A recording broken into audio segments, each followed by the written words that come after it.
Hello everyone. लोगोफोर नोंथांमोन गासैखौबो बे जोंनि चेनेलाव बरायफिननाय जाबाय। जों नोंथांमोनजों सावरायनो नागिरदों ए लेटार टु गड आरो बे ए लेटार टु गडनि जोङो बेवहाय नोंथांमोननि जा टेक्स्ट बुकआव दङ माखासे सोंलुफोर बे सोंलुनि फिननायफोरखौ बे भिडिअनि गेजेरजों नोंथांमोनजों सावरायनाय जागोन। बेवहाय नोंथांमोननि पेज नम्बर 5 आव नोंथांमोना मा नुनो मोनो अरेल कम्प्रिहेनसन चेक बेनिफ्राय पेज नम्बर 5 आव दङ आरो बे 5 नि गिबि सोंलुआ जाबाय बेवहाय नोंथांमोना नुनो मोनदों what did lens hope four. दा बेनि ओंथिया मा? लेन्सआ मा आसा खालामदोंमोन? दा जोङो फराखौ डिसकास खालामनो मोनबोदोंमोन दि लेन्सआ माने अखा जाख्रिसे हाजानायखौ लुबैदोंमोन। नोंथांमोना बेखौनो बेवहाय लिरनानै होनांगोन। एन्सारा मा जागोन दा? Lencho hope for a good rains as it was much needed for a good harvest. बेखौ लिरना होबानो जागोन माने मोजां फसल मोननो थाखाय मा नांगौ जोंनो अखानि गोनांथि जागोन आरो बेखौ लेन्सआ आसा खालामदोंमोन बेबायदि लिरबानो जाबाय। बेनिफ्राय next question number 2 why did lens से दा रेनड्रप्स वेर लाइक निउ कइन्स। दा बेवहाय सोंदों लेन्सआ मानो बुंदोंमोन दि अखा थरथिंफोरा गोदान रांखावरिफोर बायदिमोन। दा जाहोना जाबाय बेवहाय एन्सारा बिदि जागोन Lencho compare the raindrops with new coins because they were promising him a good harvest रिजाल्टिं इन मोर प्रस्पारिटी। बेखौ लिरना होबानो जाबाय नोंथांमोना एन्सारखौ। बेनिफ्राय नेक्स्ट सोंलुआव फैबाय कुइसन नम्बर 3 आरो बे कुइसन नम्बर 3 आव मा सोंदों how did the rain change what happen to Lencho's field. दा बेवहाय सोंदों अखाया माबोरै सोलायदोंमोन आरो लेन्सनि फोथारा मा जादोंमोन what happen to Lencho's field. दा बेनि एन्सारखौ नोंथांमोना बेवहाय थानाय नोंथांमोना नुनो मोनखादों बे एन्सारखौ बेखौ लिरनानै होनो हायो। The rain change into hailstorms as a strong wind began to blow and huge hailstones began to fall। बेनिफ्राय मा नुदों नोंथांमोना नै सिंजाव नुनो मोनदों along with rain all the crops in Lencho's field got destroyed because of the weather condition। बेखौ लिरना होबानो जाबाय जे लेन्सनि जा अखा माबोरै सोलायदों बेयो माने आरो लेन्सनि फोथारा माबायदि जादोंमोन नोंथांमोना बे फराखौ जों मोजाङै डिसकास खालामनो बुजिखानो हाखाबाय। आं बेखौ बेनि जा मिनिंफोर बेखौ बुंबाय थानो थालिया। बेनिफ्राय नेक्स्ट कुइसन नम्बर 4 आ जाबाय सोंलु 4 आव मा दङ बेवहाय सोंलु 4 आ जाबाय बेवहाय सोंदों what were Lencho's feeling when the hail stop. बेनिफ्राय बेवहाय सोंदों अन्थाइ अखाया थाद'ब्ला लेन्सआ मा सानदोंमोन। बेनि साननायखौ माने फिलिंखौ बेखौ लिरनो होदों मा बिथाङा फिलिं खालामदोंमोन। बेवहाय लिरनो हायो नोंथांमोना लेन्स सोल फिल विथ सेडनेस दुखु जादोंमोन बिहा माने आबादा नस्थ' जानायनि थाखाय। The hail had left nothing for them he was worrying that they would have no corn that year. दा बेबायदि लिरना होबानो जाबाय मानो होनब्ला आबाद फोथारा बेहा नस्थ' जाबाय बेखायनो दुखु मोनबाय आरो बेहा जानो थाखाय माने जेबो गैला बे बोसोराव बेहा जानो थाखाय रसा नांनो नांगोन। दा बेबायदि बियो माने फिलिं खालामदोंमोन। दा बेखौनो लिरना होनो हायो। बेनिफ्राय नेक्स्ट सोंलुआव फैबाय next oral quiz comprehension check page number 5 आव मा दङ बेवहाय गिबि कुइसना जाबाय बेवहाय सोंदों who or what did Lens have faith in what did he do. दा बेवहाय सोंदों लेन्सआ सोरनि एबा मानि सायाव फोथायनाय दंमोन आरो बेवहाय सोंबावदों नैबे जोबथारनाय कुइसनाव व्हाट डिड हि डु माने बियो मा मावदोंमोन बेनि थाखाय मा मावदोंमोन बियो। आरो बेवहाय लेन्सआ माने गसाइनि सायाव फोथायदोंमोन आरो गसाइनि थाखाय बियो गांसे लाइजाम लिरदोंमोन। दा बेखौनो नोंथांमोना लिरनानै होनो नांगोन। बेयाव एन्साराव lens head farm faith in गड हि believe that God sees everything even what too deep in one's conscience. दा बेनिफ्राय आरो and help everyone in one's problem. दा बेखौ लिरना होनो हायो। आरो गुबुन फारसेथिं he wrote a letter to God demanding him a 100 pieces to show his fail again। दा बेबायदि बे लिरदोंमोन। बेनिफ्राय नेक्स्टआव फैबाय नेक्स्ट कुइसन नम्बर 2 आ जाबाय हु रिड द लेटार। लाइजामखौ सोर फरायदोंमोन। दा बेनि एन्सारखौ नोंथांमोना बेखौ लिरनो हायो postmen and the पस्टमास्टार read the letter. लाइजामखौ सोर फरायदों पस्टमेनफोरा फरायदोंमोन आरो पस्टमास्टारा फरायदोंमोन बेखौ लिरनानै होनो हायो। बेनिफ्राय नेक्स्ट कुइसन नम्बर 3 जाबाय व्हाट डिड द पस्टमास्टार डु देन। आरो बे पस्टमास्टारा अब्ला मा खालामदोंमोन फरायखांनायनि उनाव पस्टमास्टारा मा खालामदोंमोन बेखौ लिरनो होदो। दा बेवहाय नोंथांमोना एन्सारखौ लिरनो हायो The postmaster laughed when he reached Lencho's letter, but soon he became serious. माने लेन्स'आ जे जा लाइजाम लिरबाय बेखौ नुनानै postmasterआ मिनिनो ओंखारदोंमोन आरो उनाव बे लासैनो माने सानबाय आरो बेयो माने मोनसे सिरियास सानना लाबाय बेखौ आरो बेनिफ्राय was moved to the writer's faith in God. He did not want to shake Lencho's faith, so he decided to collect money and send it to the Lenchos on behalf of God. दा बेवहाय मा सोंदों जोंनो बेवहाय माने लेन्स'नि फोथायथिखौ लाखिनो थाखाय बे postmasterआ गावनि जा खामानि मावग्रा मानसिफोर बिसोरनाव कालेक्ट खालामबाय फैसाफोरखौ आरो कालेक्ट खालामनानै बेयो लेन्स'नि थाखाय हरनो थाखाय बेयो माबा नाजादोंमोन आरो बेबायदिनो बेयो हरदोंमोन दा बेखौनो लिरना होनो हायो बेनिफ्राय नेक्स्ट सोंलुआव फैबाय आरो नेक्स्ट कुइसनफोरा कुइसननि जा सोंलु नेक्स्ट कुइसननि सोंलुआ जाबाय बे अरेल कम्प्रेहेनसन पेज नाम्बार 7 नि आरो बेवहाय गिबि कुइसना जाबाय दा गिबि सोंलुआव फैबाय बेवहाय नाम्बार 1 जाबाय was Lencho surprised to find a letter for him with money in it दा बेवहाय जोंदों लेन्स'आ गावनि लाइजामजों रां मोननानै गोमोदोंमोन ना दा बेयो गोमोआखैमोन Lencho was not surprised to find a letter with money from God as he believed that God will help him दा बे गोमोआखैमोन बे रागासो जोंदोंमोन मानि थाखाय रागा जोंदों बिथाङा माने जा 100 pesos बेयो गसाइनिसिम बिदोंमोन बेखौ नुयैखाय बेयो गोमोआखैमोन सरप्राइज जायाखैमोन बे रागासो जोंदों जे बेयाव 100 राङा गैया 70 रुपिसल' थानायखौ नुना बे रागासो जोंदोंमोन दा बेखौनो नोंथांमोना एन्सारखौ बेखौ लिरबानो जाबाय बेनिफ्राय नेक्स्ट कुइसन नाम्बार 2 आ जाबाय व्हाट मेड हिम एंग्रि माया बेखौ रागा जोंहोदोंमोन दा बेवहाय एन्साराव नोंथांमोना बेखौ लिरनानै होनो हायो there were only 70 pesos in the envelope whereas Lencho had demanded 100 pesos the difference in the amount made him angry दा बेखौ लिरबानो जागोन नोंथांमोना एन्सारखौ बेनिफ्राय नेक्स्ट थिंकिं एबाउट बे जासिगोन थिंकिं एबाउट बे जाबाय टेक्स पेज नाम्बार 7 आरो 8 आव बे दङ दा बेवहाय गिबि सोंलुआ मा सोंदों दा गिबि सोंलुआ जाबाय बेवहाय नाम्बार 1 आ जाबाय नाम्बार 1 सोंलुआ जाबाय who does Lencho have complete faith in which sentence in the story tell you this दा बेवहाय सोंदों लेन्स'आ सोरनि सायाव फोथायनाय दं आरो सल'नि बबे बाथ्राफोरा नोंनो बेखौ खिन्थायो दा बेबायदि सोंदों स' बेवहाय माने नोंथांमोना लिरनो हागोन Lencho has complete faith in God गसाइनि सायाव कमप्लिटलि फोथायनाय दंमोन आरो the following sentence in the story tell us this दा नैबायदि सेन्टेन्सफोरा बेखौ माने फोथायनायखौ लेन्स'आ जे गथायनि सायाव बिलिभ खालामो बेखौ माने फोरमायदों दा बाथ्राया जाबाय all through the night Lencho thought only of his one hope the help of God whose eyes as the had been बेनिफ्राय नैबे instructed see everything even what is deep in one's consciousness दा बेबायदि स' नोंथांमोना बेखौ लिरना होब्लानो जाबाय माने गसाया जे गावनि गोसो सिङाव थानाय जा साननाय बेफोरखौबो माने गसाया माने मोनथियो बे जाबाय लेन्स'नि साननाय स' बेनिफ्रायनो जों मोनथियो जे बे गसाइनि सायाव माने फोथायनाय दङ बे बाथ्रायानो बेखौ खोन्थादों बेनिफ्राय नेक्स्ट कुइसन नाम्बार 2 आ जाबाय why does the postmaster send money to Lencho बेनिफ्राय why does he sign the letter God postmasterआ मानो लेन्स'नो माने रांखौ दैथायहरखो बेनिफ्राय आरो गसाइ होननानै बे लाइजामाव मानो मुंसाइ होखो बा साइन होखो बेखौ लिरनो होदो दा एन्साराव बेबायदि लिरनो हायो the postmaster sent money to Lenchos in order to keep Lencho's faith in God alive बेनिफ्राय Lencho's faith in God was so strong that he believed that he had sent money to him for his help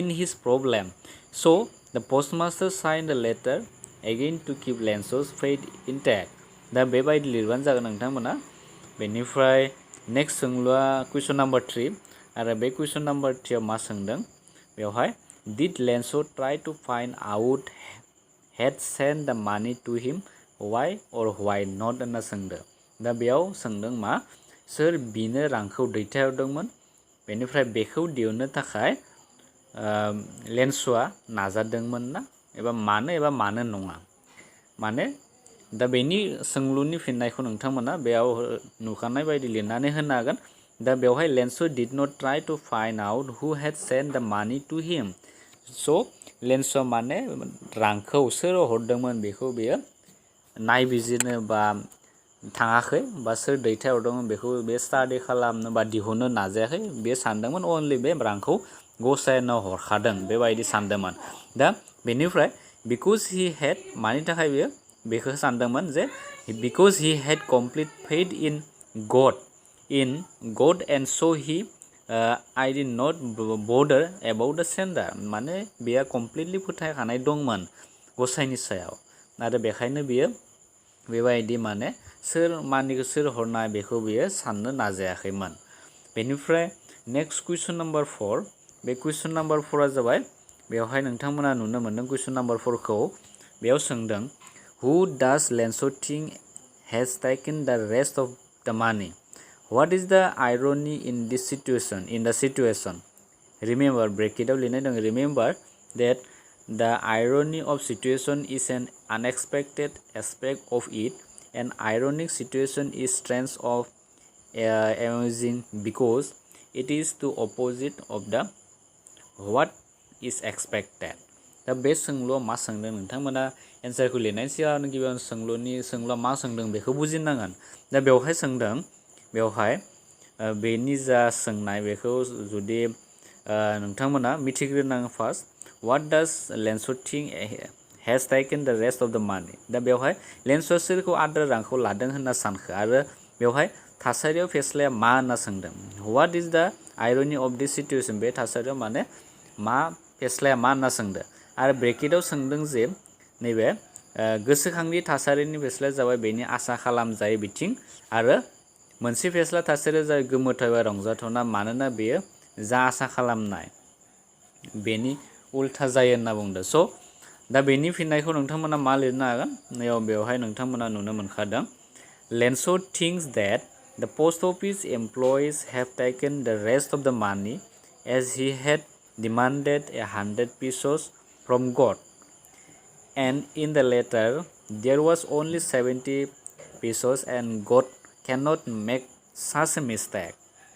so he assumes that they have stolen the money दा बे जाबाय लेन्स'नि साननाय आरो लेन्स'आ माब्लाबाबो बेबायदि mistake खालामनो हाया जे 100 बेयो माने लेन्स'आ मा खालामदोंमोन आर'ज खालामदोंमोन आरो नाथाय बेयो माने गासैखौबो हरजोबदों होनना बे सानदोंमोन नाथाय बेयो बेबायदि खम हरनो हाया होनना माब्लाबाबो बेयो सानफेराखैमोन आरो बेयो सानदोंमोन जे पस्टमास्टार बा पस्ट अफिसाव खामानि मावनायफोरा लाखिखामादों बिदि सानदोंमोन स' बेखायनो बे गसाया जे बेबायदि मिस्टेक मावा बेखौ बेयो फोथायनाय दंमोन आरो बेयो सोरबा माने बेनि बे सोरबा जा गसाया हरनाय 100 रां बे 100 रांनि सोरबा बेखौ लाखोमादों होनना बे सानदोंमोन आरो गुबुन फारसेथिं बेवहाय आरो नोंथांमोनखौ सोंदों बेवहाय लास्ट पार्टआव आरो बेनि एन्सारखौ नोंथांमोना बेखौ लिरनो हायो the irony in this situation is that Lens' suspects those people who help him in his problem and try to keep his faith alive in God दा बेखौ लिरना होबानो जाबाय बेनिफ्राय नेक्स्ट सोंलुआ जाबाय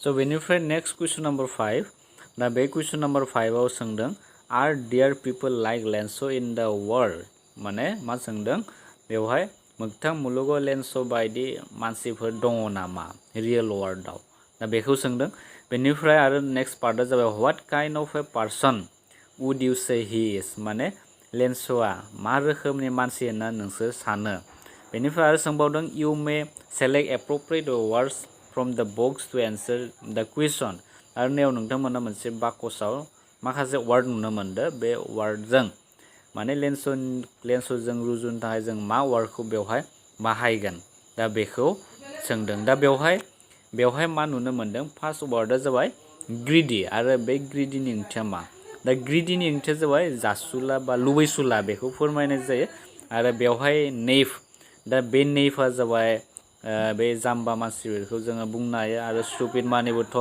जाम्बा बेखौ जों बुंनो हायो स' बेनिफ्राय बेवहाय स्टुपिड माने बेखौनो जों बुंनो हायो आदुवा मानसि बा मूर्ख बेफोरखौ जों बुंनो हायो आपग्रेडफुल माने बा बाख्नायै बेखौ बुंनो हागोन जों सेल्फिश माने गावखौल' सानग्रा कमिकेल माने बेवहाय फेस्ला दिन्थिग्राखौ जों बुंनो हायो आरो आनकुइसनिं माने जेबो सोंलु गैयि बेफोरखौ फोरमायनाय जादों।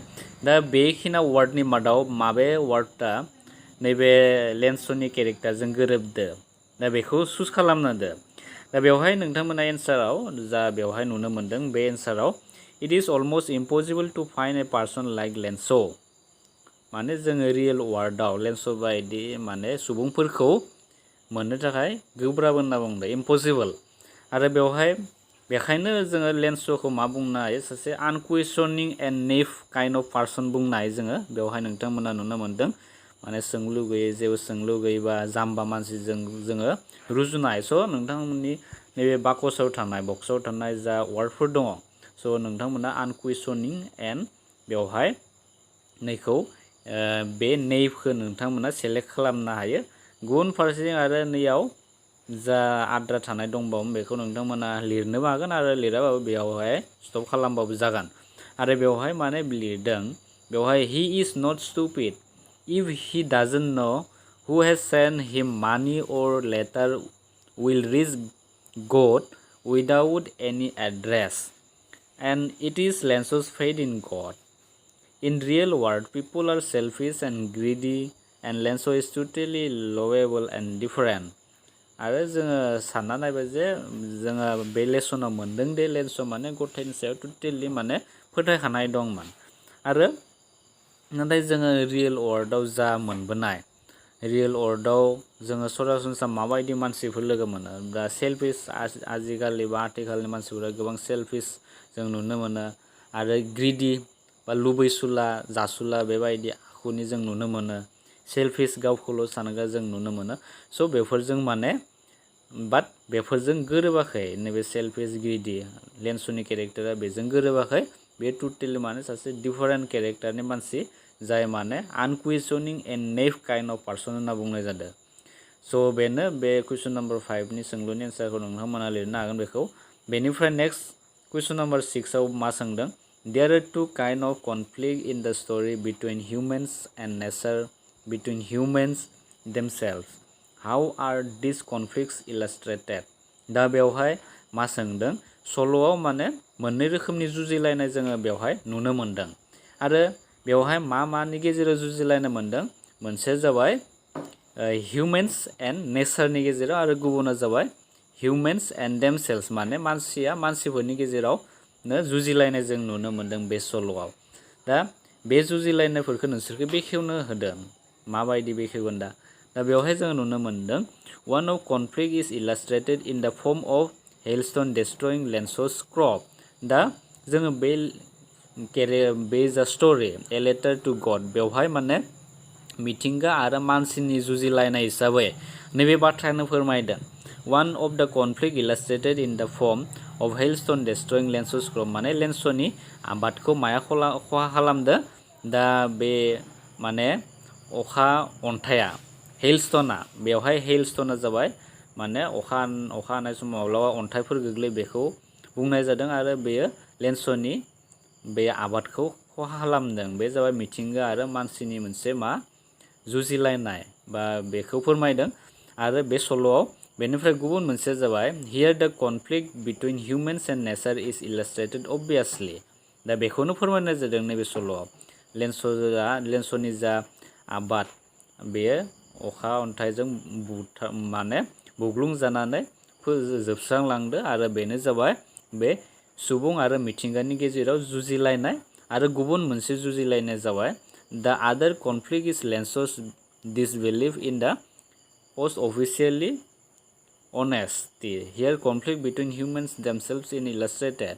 आरो गुबुन मोनसे जाबाय पोस्ट अफिसनि गेजेराव जा बे मानसिजों मानसि डिसबिलिभ जानाय दा फोथायथि गैयै आरोना बेखौ फोरमायनाय जादों। दा पस्टमास्टारा जे बेबायदि रांखौ हरबाय बेनिफ्राय बे लेन्स'नि साननाय गुबुन आलादा दा बेफोरबायदि माखासे माने बेरखांनायानो जाबाय बे मानसिनि गेजेराव जुजिलायनाय फोरमायदों बेवहाय। स' एन्सारा जाबाय बेनो बे कुइसन नाम्बार 6 नि बेबायदि नोंथांमोना लिरनानै होनो हागोन। स' आसा खालाम नोंथांमोना गासैनिबो फिननायखौ मोजाङै बुजिनो हाबाय। बेनिफ्राय बिदिनो जोङो उननि पार्टआव गुबुन मोनसे टपिक लानानै नोंथांमोननि सिगाङाव लाबोगोन। बेनिफ्राय आरो फैबाय थानाय जा 2021 आव माबायदि रोखोमनि कुइसनफोर फैगोन नैबे ए लेटार टु गड बेखौ जोङो उननि भिडिअ डिसकास खालामगोन। स' जुदि भिडिअखौ नायनानै मोजां मोनदोंब्ला अन्नानै लाइक कमेन्ट एन्ड चेनेलाव गोदानब्ला नोंथांमोना चेनेलखौ साबस्क्राइब खालामोब्ला थेंक इउ फर वाचिं।